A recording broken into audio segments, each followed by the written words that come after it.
घने जंगलों के बीच बसा एक छोटा सा गांव था जिसका नाम शांतिवन था। यह गांव अपनी प्राकृतिक सुंदरता और शांत वातावरण के लिए प्रसिद्ध था। लेकिन गांव के पास ही स्थित संगीत कालगिया में एक साधारण लड़का युवराज रहता था। वह गरीब परिवार से था, लेकिन उसका दिल बड़ा और सपने ऊंचे थे। उसकी आंखों में हमेशा कुछ बड़ा करने की चमक होती थी। लेकिन एक समस्या थी, उसे खुद पर विश्वास नहीं था। हर बार जब उसे कोई बड़ा काम करने का मौका मिलता, वह डर कर पीछे हट जाता। एक दिन गांव के ऊपर काले बादल छा गए। गांव के बड़े बुजुर्गों ने इसे अशुभ संकेत माना। तभी गांव के मंदिर के पुजारी ने बताया कि कालगिया संगीत यह है, अगर उस शिवलिंग पर पूजा नहीं की गई तो पूरे गांव पर प्राकृतिक आपदाओं का खतरा मंडरा सकता है। पुजारी ने कहा, लेकिन शिवलिंग तक पहुंचने का रास्ता खतरों से भरा है। वहां केवल वही जा सकता है जिसे अपने ऊपर पूरा भरोसा हो। गांव के कई नौजवानों ने कोशिश करने की बात कही, लेकिन डर के कारण कोई आगे नहीं बढ़ा। युवराज चुपचाप ये सब देख रहा था। उसके मन में कुछ हलचल हो रही थी। अगली सुबह युवराज ने फैसला किया कि वह इस काम को करेगा। उसने अपने माता पिता से आशीर्वाद लिया और अपनी यात्रा शुरू की। उसके पास ना तो कोई खास हथियार था, ना कोई साथी, बस एक छोटी सी पोटली जिसमें थोड़ा खाना और पानी था। जैसे ही वह पर्वत की ओर बढ़ा, रास्ता मुश्किल होता गया।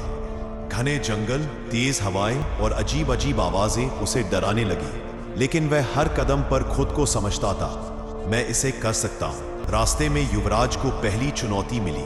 एक गहरी खाई उसके रास्ते में थी। खाई के पार जाने के लिए कोई पुल नहीं था।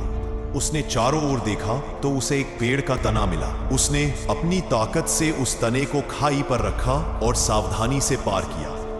दूसरी चुनौती थी जंगल के अंदर अजीबोगरीब जानवरों का सामना। यह जानवर भयानक लगते थे, लेकिन असल में उन्हें डराने के अलावा वे कुछ नहीं कर सकते थे। युवराज ने अपनी सांसों को शांत रखा और धीरे धीरे आगे बढ़ता रहा। तीसरी चुनौती सबसे कठिन थी। पहाड़ पर एक गुफा थी जिसमें एक बड़ा सांप बैठा था। वह गुफा ही शिवलिंग तक पहुंचने का अंतिम रास्ता था। युवराज पहले तो कांप गया, लेकिन उसने मन में सोचा, डर के बिना साहस की कोई कीमत। ICU नहीं, उसने साहस जुटाया और सांप के सामने खड़ा हो गया। सांप ने उसे देखकर कहा, तुम क्यों आए हो? युवक, अगर तुमने मेरे सवालों का सही जवाब दिया तो मैं तुम्हें आगे जाने दूंगा। युवराज ने कहा, ठीक है। सांप ने पहला सवाल किया, सबसे बड़ा डर क्या है? युवराज ने जवाब दिया, सबसे बड़ा डर हमारे मन में है जो हमें कमजोर बनाता है। सांप ने दूसरा सवाल किया, ताकत कहां से आती है? युवराज ने कहा, ताकत हमारे आत्मविश्वास और मेहनत से आती है।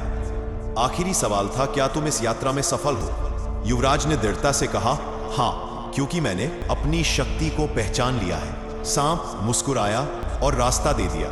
युवराज ने गुफा पार की और शिवलिंग तक पहुंचा।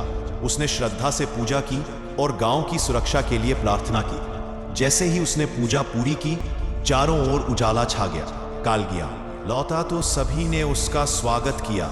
गांव के मुखिया ने कहा, युवराज, तुमने न केवल गांव को संकट से बचाया, बल्कि हमें यह सिखाया कि हमारी असली ताकत हमारे भीतर है। यह कहानी हमें सिखाती है कि डर और कमजोरियों का सामना करके ही हम अपनी असली ताकत को पहचान सकते हैं। आत्मविश्वास और साहस ही हमारी सबसे बड़ी पूंजी है। जब हम अपने ऊपर भरोसा करते हैं तो कोई भी मंजिल हमारे लिए असंभव नहीं रहती।